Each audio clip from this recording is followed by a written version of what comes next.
우리가 인생을 살다 보면 갑자기 어느 날 인생에 의욕이 없어지는 때가 있습니다.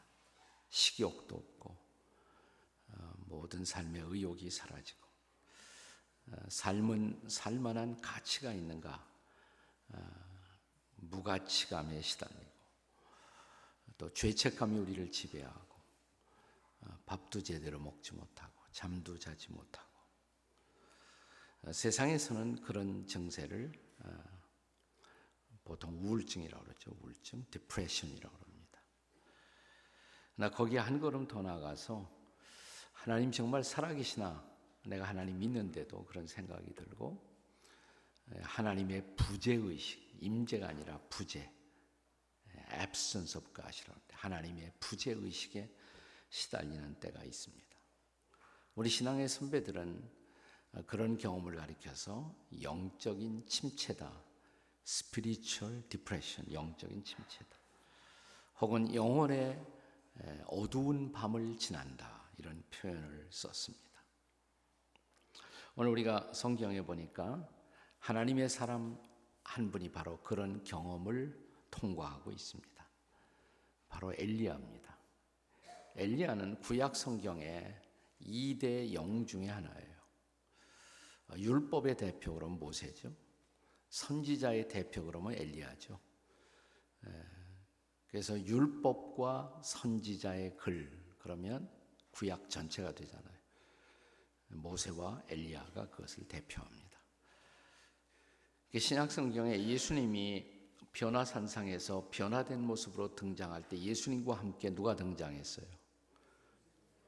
제가 대답 다 드리고 물어보는 거예요. 모세와 엘리야와 함께 등장했잖아요. 그만큼 엘리야는 중요한 인물이에요. 늘 엘리야를 하나님이 부르실 때, 사람들이 부를 때 하나님의 사람이라고 했습니다. 하나님의 사람.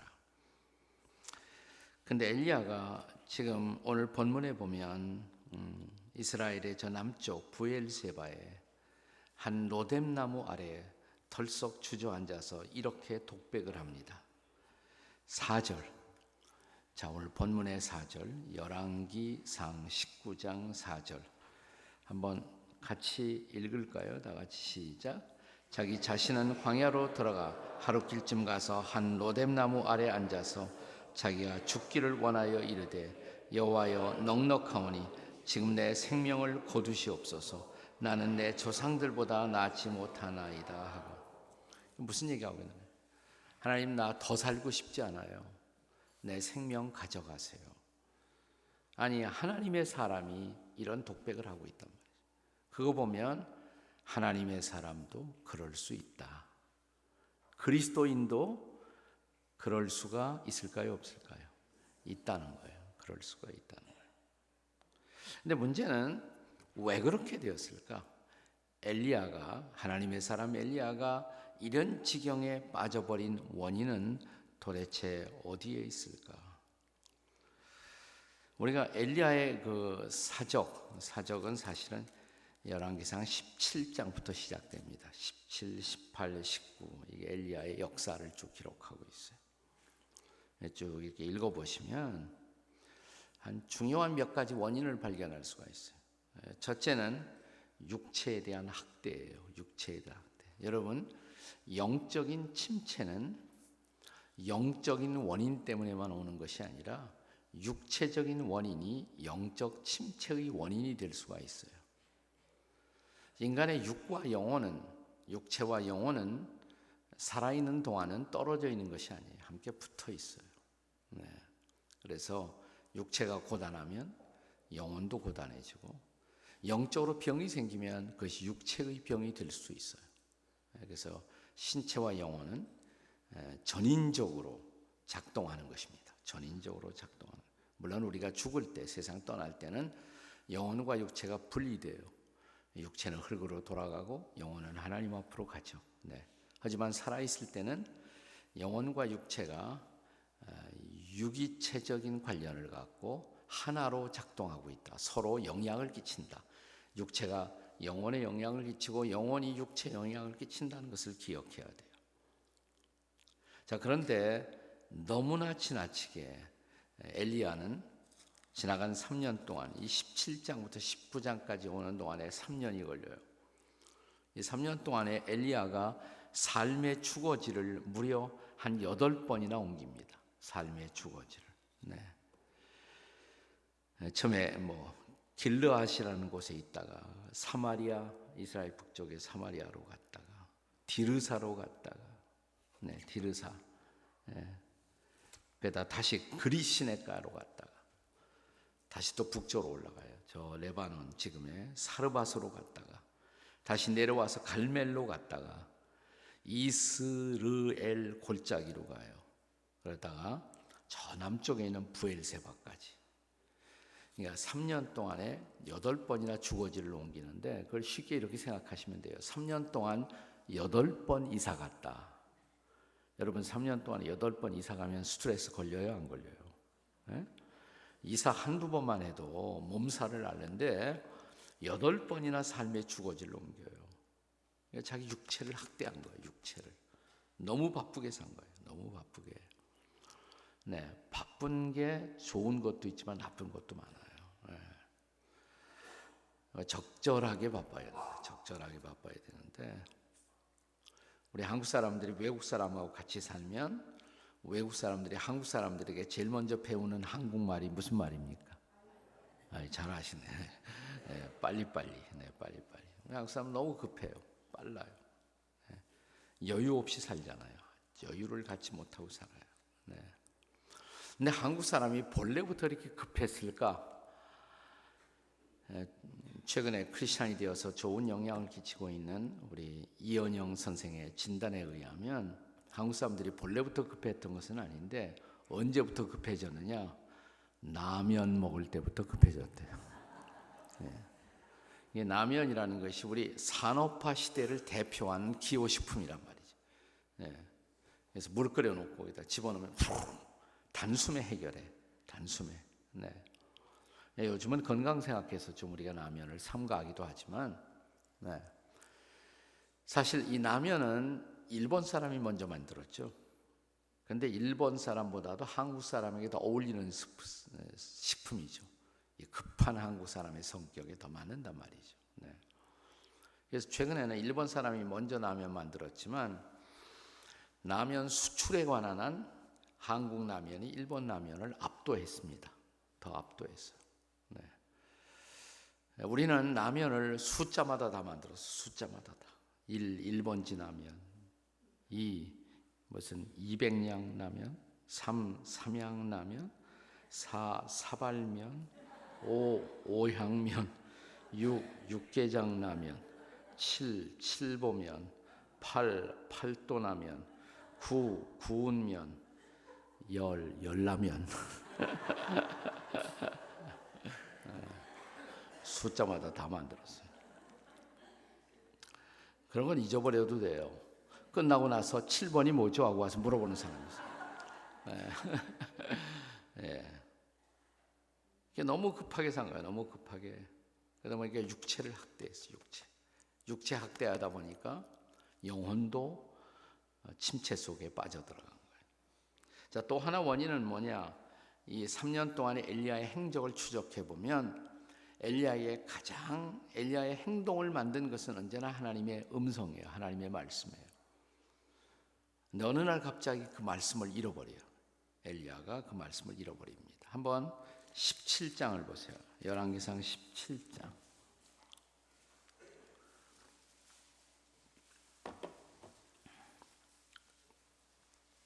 17장이 이렇게 시작합니다. 1절에 길르앗에 우거하는 자 중에 디셉 사람 엘리야가 아합에게 말하되 내가 섬기는 이스라엘 하나님 여호와께서 살아계심을 두고 맹세하노니 내 말이 없으면 수년 동안 비도 이슬도 있지 아니하리라. 어느 날 왕한테 등장한 거예요. 엘리야가. 그리고 나를 통해 전달되는 그 말대로 하지 않는다면 이 땅에는 비도 이슬도 다 끊어질 것입니다. 이게 저주의 말씀, 심판의 말씀을 전한 거예요. 근데 왕한테 그런 말 전하기 힘들죠. 왕한테 기분 나쁜 소리 하면 누가 좋아하겠어요? 목숨을 걸고 왕한테 예언의 말씀을 사실은 엘리야가 전달한 것입니다. 죽을 거 각오했을 거예요. 네. 그런데 그 다음에 2절에 보시면 17장 2절에 여호와의 말씀이 엘리야에게 임하여 가라사대. 말씀이 임했어요. 말씀이. 그러면서 3절 너는 여기서 떠나 동쪽으로 가서 요단 앞 그리 시냇가에 숨어라. 엘리야는 이렇게 말하고 싶었을 거예요. 제가 왜 숨어요? 제가 왜 도망가요? 저는 목숨 걸고 각오하고 나와서 왕한테 얘기한 건데. 근데 하나님이 말씀하시길 잔소리 말고 숨으라는 거예요. 이제는 네가 말씀 전했으니까 가서 숨으라. 근데 그 깊은 계곡 골짜기에 들어가면 이런 생각 들었을 거예요. 내가 거기 가서 뭐 먹고 사나? 거기 가서 뭐 먹고 사나? 그랬더니 자, 그 다음에 우리가 쭉 읽어보시면요. 네. 6절이죠. 6절에 까마귀들이 아침에도 떡과 고기를 저녁에도 떡과 고기를 가져왔고 하루에 2번씩 까마귀가 네 먹을 것을 다 운반할 테니까 걱정하지 말아라 이 말이에요. 네. 그럼 먹을 거 주려면 까마귀가 그냥 마실 것도 같이 까마귀가 입에다가 뭐 고기까지 여기다 들어가 있는데 고기를 운반해 올 바에는 거기다가 코카콜라까지 곁들여서 같이 쫙 이렇게 까마귀가 날라오면 얼마나 재밌겠어요. 근데 그러지 않고 4절에 시냇물을 마시라. 마실 것은 거기 있는 시냇물로 해결하라 그랬어요. 네. 실제로 5절에 보시면 그가 여호와의 말씀과 같이 하여 곧 가서 그랬어요. 하나님이 말씀하니까 말씀 그대로 한 거예요. 네. 근데 문제는 뭐냐면 거기에 엘리야가 마셔야 할 시냇물이 지금 계속 말라가요. 왜? 비와 이슬이 오지 않고 있으니까 시냇물이 계속 말라가요. 나 뭐 마시고 사지? 그 시냇물이 말라가는 것을 보고 우리 같으면 뭐 마실 거 해결할 수 있는 좋은 곳으로 또 우리가 이렇게 이사 갔을 거란 말이죠. 그런데 안 가요. 엘리야가 거기 있었어요. 7절 보세요. 땅에 비가 내리지 아니하므로 얼마 후에 시내가 마르니라. 거기 있었어요. 시내가 마르는데도 아마 다 말랐을 거예요. 그 순간 8절에 보시면 여호와의 말씀이 엘리야에게 임하여 이르시되. 그러니까 적절한 때마다 엘리야에게 뭐가 임합니까? 말씀이 임해요. 말씀이 임하면서 9절 너는 일어나 시돈에 속한 사르밧으로 가라 라고 말씀하셨어요. 말씀. 그러니까 10절에 그가 일어나 갔어요. 자, 엘리야가요 한 곳에서 다른 곳으로 옮길 때 반드시 엘리야는 뭘 받고 갑니까? 말씀을 받고 말씀에 의지해서 말씀대로 가요. 자, 이제 한 3년 지나가요. 18장 보세요. 18장 1절에 보시면 많은 날이 지나고 제3년에 그랬어요. 3년에 여호와의 말씀이 엘리야에게 임하여 이르시되 너는 가서 아합에게 보이라. 내가 비를 지면에 내리리라. 이게 무슨 말씀이에요? 지금 아합 왕한테 엘리야가 심판의 말씀을 전했단 말이죠. 아합이 기분 나빴겠죠. 아합이 엘리야를 추적하는 거예요. 자기 군사들을 보내서 엘리야 잡으려고. 근데 여기 18장 1절은 여호와의 말씀이 엘리야에게 임해서 너는 가서 아합에게 보이라. 이제는 도망가지 말라는 거예요. 숨지도 말고 도망가지도 말고 아합을 만나라 이 말이에요. 네. 그러니까 2절 엘리야가 아합에게 보이려고 가니. 자, 여기 엘리야의 인생의 패턴, 삶의 패턴이 있어요. 한 장소에서 다른 장소로 옮길 때 그는 반드시 말씀 받고 말씀대로 행동해요. 말씀에 의지해서. 말씀이 그의 인생을 주장하고 말씀이 그를 인도하고 있었어요.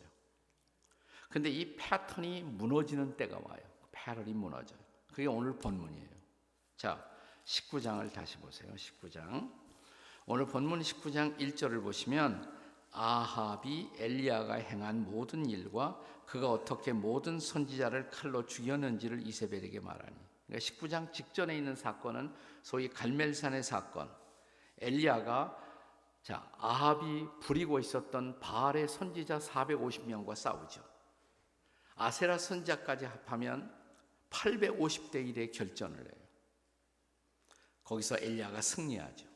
놀라운 승리를 거둡니다. 아합은 아합 왕은 패배자가 됐어요. 패배자. 이게 패배자가 되어 아합이 자기 궁전으로 돌아오는 거예요. 돌아와서 아합이 엘리야가 행한 모든 일을, 또 어떻게 모든 선지자를 엘리야가 칼로 죽였는지를 이세벨에게 말하니, 이세벨은 아합의 부인이죠. 네. 미세스 아합이 이세벨이에요. 이세벨. 아합의 부인이 이세벨입니다. 저는 이세벨을 저희 이시 가문을 더럽힌 여자 중에 대표라고 생각해요. 이세벨. 저 필리핀에 가면 이멜다가 있고 한국에도 이모모 여사가 계셨어요. 네. 이 이시 가문들이 중에서 아주 좀 안 좋은 대표적인 여자 중에 하나가 이세벨이에요. 이세벨.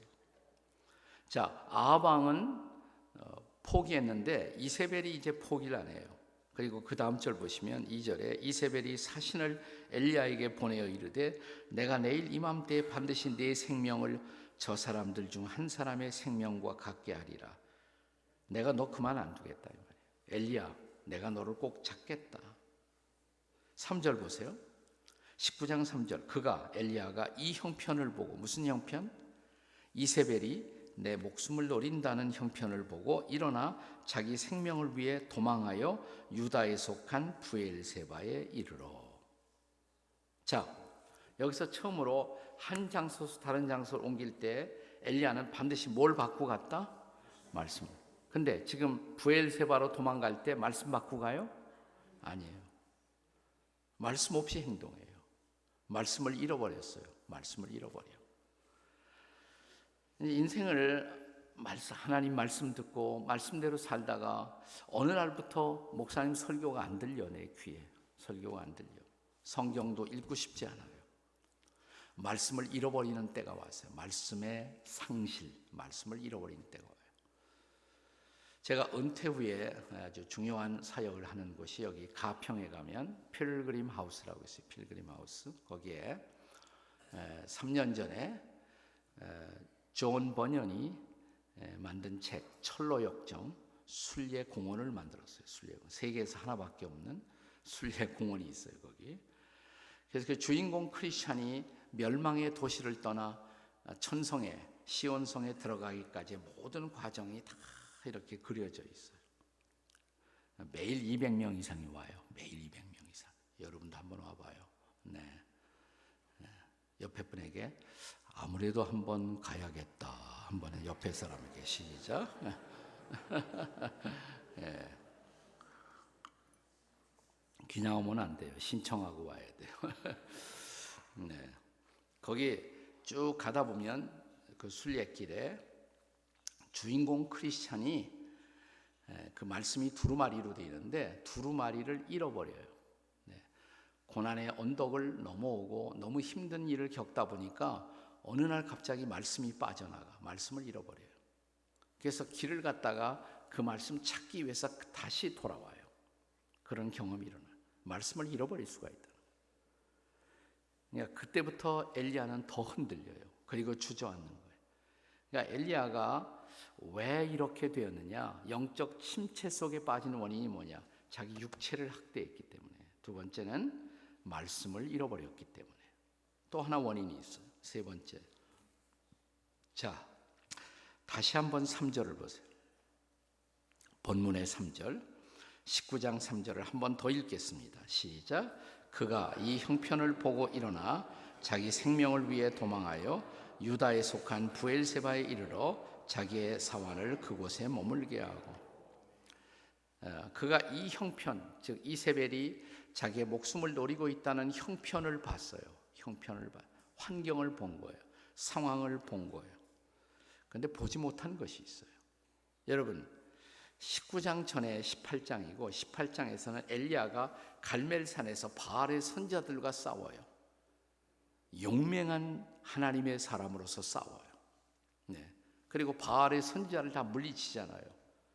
850대 1, 450대 1의 싸움을 싸우면서도 엘리야는 결코 위축되지 않았습니다. 그 원인이 뭔지 아세요?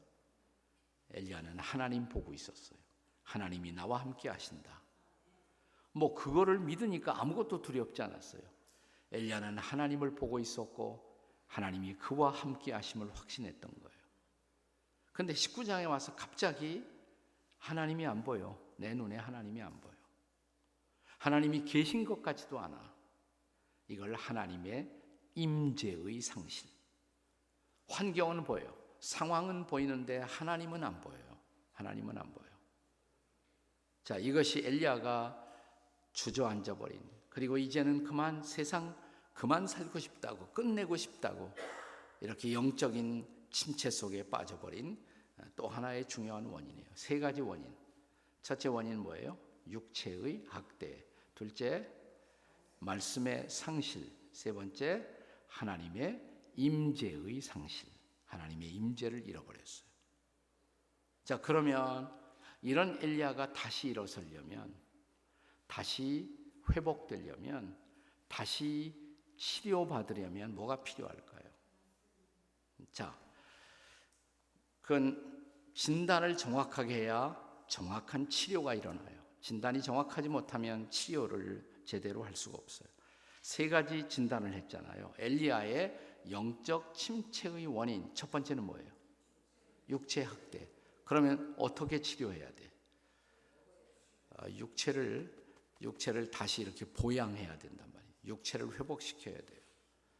자, 여기 이렇게 주저앉아 버린 엘리야를 살리기 위해서 하나님이 다가오십니다. 하나님이 오심으로 엘리야는 회복되기 시작합니다. 이게 은혜죠. 네?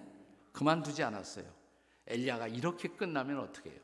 이렇게 끝날 수 없는 엘리야, 그 엘리야를 되살리기 위해서 하나님이 엘리야에게 다가오십니다. 어떻게 하셨습니까? 자, 이제 5절을 같이 읽겠어요. 본문의 5절. 자, 5절 다 같이 읽습니다. 시작. 노뎀나무 아래에 누워 자더니 천사가 그를 어루만지며 그에게 일어나서 먹으라 하는지라. 하나님이 누굴 보냈어요? 천사를 보냈어요. 그러니까 천사를 보내서 엘리야를 치료하시는 거예요. 힐링하는 거예요. 천사를 보내서. 하나님의 천사가 어떻게 하느냐? 우선 보니까 노뎀나무 아래에 누워 잤어요. 저는 이 자는 것도 은혜라고 생각해요. 자는 것도. 가장 고통스러운 것은 고통스러운데 잠도 못 자겠어. 이게 더 고통이에요.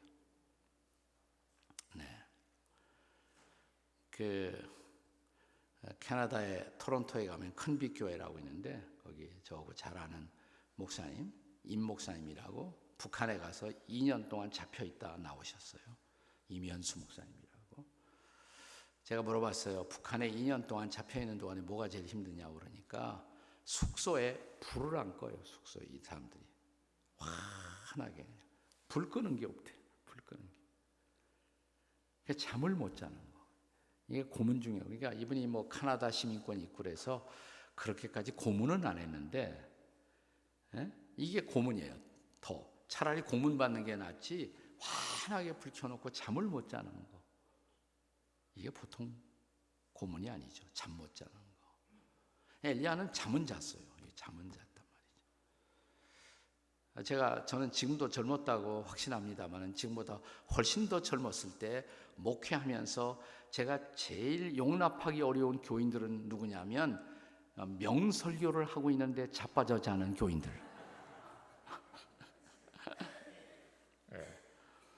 그래서 다 교인들 깨워갖고 자는 사람이 있으면 집사님 일어나세요 이렇게 했어요. 어느 날 제가 생각을 바꿨어요. 제가 워싱턴에서 목회할 때 거기에 이런 청년 하나가 있었어요. 내 설교만 시작하면 졸기 시작해.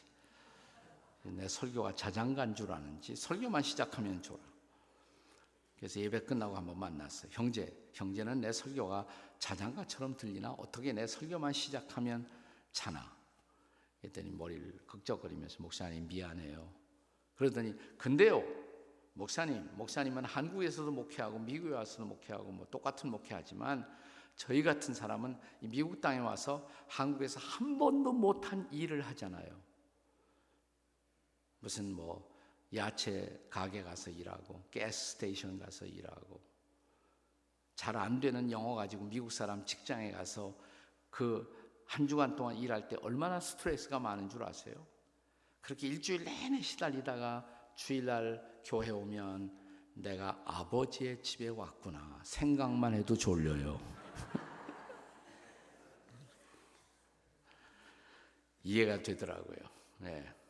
그 무렵 저를 감동시킨 성경의 말씀, 하나님은 시편에 보시면 하나님이 사랑하는 자에게 뭘 주세요? 잠을 주시는도다 그랬단 말이죠. 그래서 그 다음부터는 제가 잠자는 분 보면, 성도들 보면 지금 하나님의 사랑을 받고 있구나. 괜찮아요. 지금 주무셔도 괜찮아요. 네, 우리나라에 잠 잘 자면서도 유명한 스타 가수가 된 분도 있잖아요. 이미자 뭐 이런 사람도 있잖아요. 이미자. 네. 주무셔도 괜찮아요. 재우셨어요. 하나님이 엘리야를 재우셨어요. 그러다가 그 다음에 천사가 그를 어루만지면서 타취하시면서 일어나 먹으라. 또 적당히 잔 다음에 또 일어나서 먹이셨어요. 자, 그 다음 절 6절에 보시면 본즉 머리맡에 숯불에 구운 떡과 한 병에 물이 있더라. 이에 먹고 마시고 다시 누웠더니, 이게 치료예요. 먹고 마시고 다시 누웠더니. 나 같으면, 내가 하나님이라면 엘리야 보고 뭐라고 그랬을까? 엘리야야, 네가 정말 내 종이냐? 하나님의 종이냐? 그리고도 회개하고 기도원 가서 금식해라 그랬을 거예요. 근데 하나님은 그러지 않고 재우시고 먹이시고 또 재우시고. 이게 하나님의 치료법이에요. 하나님의 치료법. 한번 따라서 여기 그대로 보세요. 뭐라고 그랬어요? 네. 따라서 하세요. 먹고 마시고 다시 누웠더니. 따라서 하세요. 먹자, 마시자, 자자. 그게 치료법이에요. 하나님의 치료법이에요. 저는 성경의 하나님이 아주 상식적인 하나님이에요. 육체가 피곤할 때는 육체의 피곤을 풀어줘야 돼요. 네, 쉬게 해야 돼요. 그럴 때는 충분히 쉬게 했어요. 네. 한국 사람 쉴 줄 모르잖아요. 예. 한국 사람들이 열심히 일해서 오늘의 한국을 만든 것도 사실이에요. 근데 저는 제일 불쌍한 사람이 있다면 죽어라고 일하다가 죽어버리는 사람들. 적절한 쉼, 필요한 쉼도 쉴 줄 알아야 돼요. 성경의 하나님은 뭐 안식일도 만드시고 안식년도 만드시고 772 49 희년도 만드시고 계속 쉼의 시간을 주세요. 쉬면서 일하도록. 적절한 쉼이라는 것은 우리에게 반드시 필요한 거예요. 그래야 육체에 리듬이 생겨요. 밸런스가 생겨요. 하나님의 일도 건강해야 잘할 수가 있잖아요. 네. 저도 뒤늦게 깨달았는데, 옛날에는 사람들이 저보고 목사님 무슨 운동하세요? 그러면 대답은 딱 하나밖에 없어요. 숨쉬기 운동한다. 그거밖에 없었어요. 근데 철이 들고 보니까 건강이 참 중요하구나. 그래서 아침에 일어나서 방 안에서 저는 방안 운동 같은 것을 하는데 훨씬 나아요. 운동 시작한 이후로. 그러니까 육체의 관리, 적절한 육체의 관리. 성경은 육체를 악하다고 말하지 않습니다. 육체를 하나님의 성전이라고 말합니다. 성령이 거하는 집이다. 그래서 육체 관리는 성전 관리예요. 따라서 육체 관리는 성전 관리다. 옆에 사람에게 성전 잘 관리하세요. 이렇게. 네. 자, 그러니까 그거 육체 학대했으니까 그거부터 치료하시고, 두 번째 원인, 엘리야가 이렇게 된 또 하나의 원인은 뭐였어요? 말씀 상실했어요. 그럼 이제 뭐 해야 하면 돼요? 말씀을 회복해야죠. 다시 말씀을 회복해야 돼요. 자, 오늘 본문은 열왕기상 19장 1절부터 8절까지예요. 8절, 이에 일어나 먹고 마시고 음식물에 힘을 의지하여 40주 40야를 가서 하나님의 산 호렙에 이르니라. 거기서 8절이 끝나는데, 그 다음 9절에 보시면, 9절에 엘리야가 그곳 호렙산 굴에 들어가 머물더니 뭐가 임했어요? 여호와의 말씀이 그에게 임하여 이르시되. 오래간만에 말씀이 다시 임했어요. 말씀이 다시 찾아왔어요. 엘리야야, 네가 어찌하여 여기 있느냐? 네, 그때 엘리야는 10절에 그가 대답하되, 하나님이 말씀하시고 엘리야는 다시 대답하고 하나님과 엘리야 사이에 커뮤니케이션이, 교통이, 소통이 살아나요. 네, 말씀이 임했어요. 말씀이. 그리고 그 말씀 앞에 엘리야가 응답해요. 말씀과 기도가 살아나는 거예요.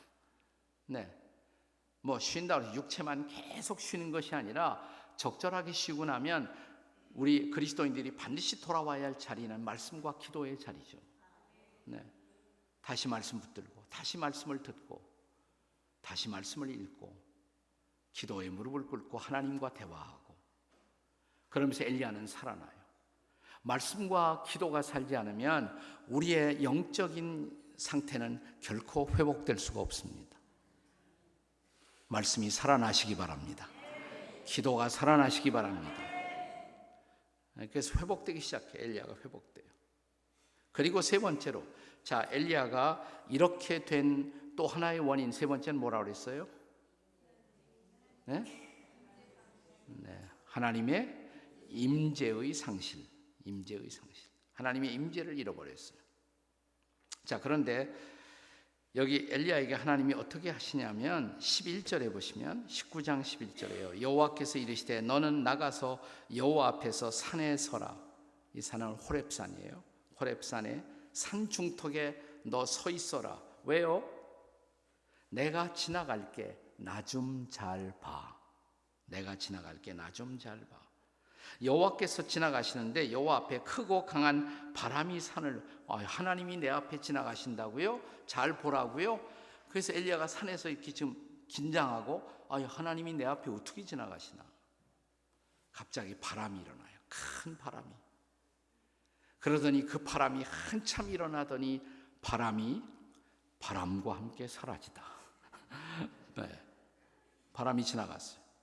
근데 바람이 지나간 후에, 바람 후에 그 다음에 보시면 지진이 있으니 그랬어요. 바람 후에 지진이 일어나요. 땅이 흔들려요. 땅 속에서 하나님이 걸어 나오시려나? 그랬더니 지진이 아마 한 5.0 정도. 6까지 가면 큰일 나니까 5.0 정도. 한참 흔들리더니 스톱해요. 아무것도 없었어요. 바람이 지나가고 지진이 지나가고. 그 다음 12절에 보시면 지진 후에 불이 있으니 그래서 불. 맞아. 옛날 내 선배 모세가 호렙산에 있었을 때 가시떨기 불꽃 가운데 여호와 하나님이 나타나셨잖아. 그러니까 불 가운데 나타나실 모양이야. 그리고 불을 쬐려봤단 말이죠. 근데 불이 한참 일어나더니 불이 사라져요. 아무것도 없었어요. 그 다음에 이상하다. 바람이 지나가고 지진이 지나가고 불이 지나간 후에, 근데 12절에 보시면 불 가운데도 여호와께서 계시지 아니하더니 불 후에 뭐가 있었다? 세미한 소리. 아주 세미한 소리. 작은 소리예요. 작은 소리. small, still. 작고 고요한 소리. 작고 고요한 소리가 들려와요. 네. 얼마 전에 세상을 떠나가신 현대인들이 성경을 쉽게 읽도록 메시지 성경이라는 성경을 번역하신 유진 피터슨이라는 목사님이 계시는데, 그분은 이 세미한 소리를 이렇게 번역했어요. 영어로 어떻게 번역하면 tender whisper, 부드러운 속삭임, 부드러운 속삭임. 나는 그 번역이 너무 좋아요. 아주 부드러운 속삭임 같은 소리가 들려오는 거예요. 조용히. 엘리야야, 나야, 나 여호와. 자, 하나님이 성경에 보시면 바람 속에 나타나실 때도 있어요. 오순절 성령 강림 때도 강력한 바람과 함께 등장하셨어요. 하나님이 지진 속에 나타날 수도 있어요. 하나님이 불 속에 나타날 수도 있어요. 그러나 지금 엘리야에게 이 순간만은 바람과 불이나 지진을 사용하지 않고 이 부드러운 속삭임 같이 다가오신 이유가 어디에 있을까? 이 바람, 불, 지진은 모두 초자연적인 거죠. 초자연적인 기적 같은 거. 근데 우리는 신앙생활할 때 어떤 분들은 지나치게 초자연적인 사인, 그것만 원하시는 분들이 있어요. 초자연적인 거. 하나님은 초자연적으로 역사하세요. 그러나 늘 초자연적으로만 하나님이 임하시는 것은 아니란 말이죠. 그러니까 기적 좋아하는 기적 중심의 신앙은 기적이 일어나다가 안 일어나면 하나님 나 버리셨나? 그러니까 기적을 찾다 보면 더 큰 기적, 더 큰 기적. 마치 자극을 원하는 사람은 적은 자극으로 만족하지 못해요. 더 뜨거운 자극, 더 큰 자극, 더 큰 자극을 원해요.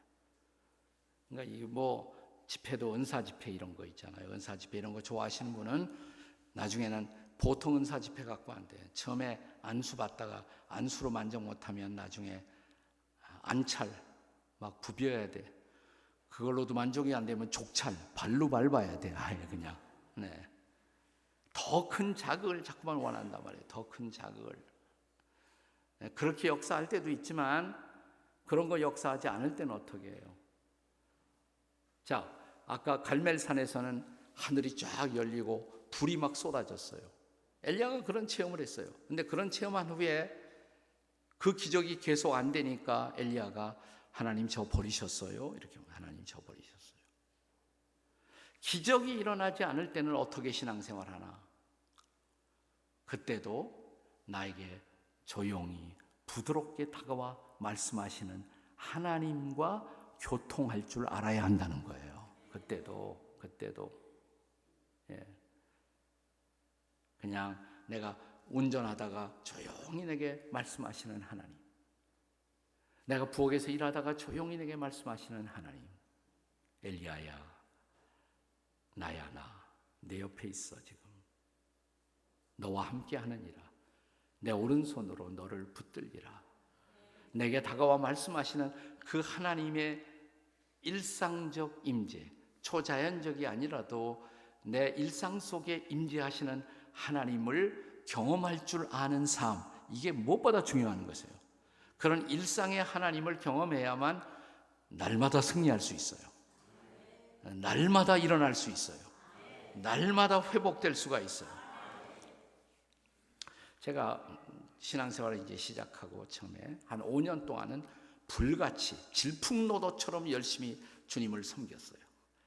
산기도도 많이 하고 전도도 많이 하고 막 그랬어요. 근데 5년 만에 제가 시험에 빠졌어요. 갑자기 아이고 정말 하나님 계시나? 5년 만에 갑자기 그런 생각이 들어요. 기도 응답 받았다고 그러지만 다 우연의 일치 가지고 그러는 것은 아닐까? 그러면서 갑자기 내 주변에 있는 교인들이 다 위선자 같고 시험에 빠진 거죠. 시험에. 그래서 교회를 한 넉 달 동안 안 나갔던 적이 있어요. 근데 교회를 안 나가면서도 이상하게 성경을 읽었어요. 제가 처음 예수를 믿을 때 저에게 선교사님이 큐티를 가르쳐 줬어요. 큐티. 네, 매일 아침 말씀 읽고 기도하는 것을 가르쳐 주셨단 말이에요. 그래서 그건 했어. 교회는 안 나가면서. 어느 새벽 아침에 조그만 이제 단칸방에서 눈을 떴는데 갑자기 슬퍼져요. 하나님께 버림받은 느낌이고. 그런데 그 성경 읽기표가 있었는데 그래도 성경은 내가 교회는 안 나가지만 성경은 읽어야지. 그날 오늘 읽을 말씀이 뭐냐 펴보니까 그날 읽을 것이 히브리서 11장이더라고요. 11장 특별히 27절. 성경을 펴봤어요. 믿음으로 애굽을 떠나 왕의 노함을 무서워 아니하고 보이지 아니하는 자를 보는 것 같이 하여 참았으며. 이게 무슨 말이야? 누구 얘기야? 가만히 생각하니까 모세 얘기 아니야? 모세가 믿음으로 이스라엘 백성들 데리고 애굽을 떠날 때 왕 바로의 진노를 두려워하지 아니하고 그 다음에 보이지 않는 자를 보는 것 같이 하여. 갑자기 이 구절에서 이 대목이 활자가 이렇게 튀어나오는 것 같아요. 보이지 아니하는 자를 보는 것 같이 하여. 모세가 그 백성들 데리고 어떻게 정말 홍해바다를 건너가고 광야길을 걸었을까? 여기 대답이 있더라고요. 보이지 않는 자를 보는 것 같이 하여. 모세는 하나님 보고 있었구나. 하나님이 딱 보이니까 하나님이 보이는 순간 아무것도 두렵지 않아요. 하나님이 보이면. 갑자기 제가 그 조그만 단감방에서 독백처럼 이렇게 말했습니다. 하나님, 아직도 내 곁에 계세요? 하나님, 아직도 내 곁에 계세요? 새벽인데 갑자기 방이 환해지는 것 같아요. 가슴이 뜨거워져요. 누군가가 내 어깨를 이렇게 조용히 터치하고 있는 느낌이에요. 그러면서 나 여기 있잖아. 하나님 여기도 계세요? 갑자기 눈물이 막 쏟아져요. 나는 하나님을 버렸지만 하나님은 나를 버리지 않으셨구나. 하나님은 여기도 계시구나. 갑자기 교회를 가고 싶어요. 넉 달 만에 다시 새벽 기도회 교회를 막 달려갔어요. 기도회가 막 끝나고 있었어요. 저 뒤에 앉아서 펑펑 눈물을 쏟으면서 그날 하나님과 나 사이 교통이 회복되었습니다. 내게 찾아왔던 조용하고 부드러운 속삭임 같은 음성, 나 여기 있잖아. 나 여기 있잖아. 여러분, 이 하나님의 음성만 들을 수 있다면, 하나님의 임재를 느낄 수 있다면, 사랑하는 여러분, 우리는 일어날 수 있어요. 우리는 다시 시작할 수 있어요. 우리는 그분의 놀라운 은혜 가운데 걸어갈 수 있어요. 네, 오늘 이 은혜가 여러분에게 임하시기를 바랍니다. 같이 기도하시겠습니다.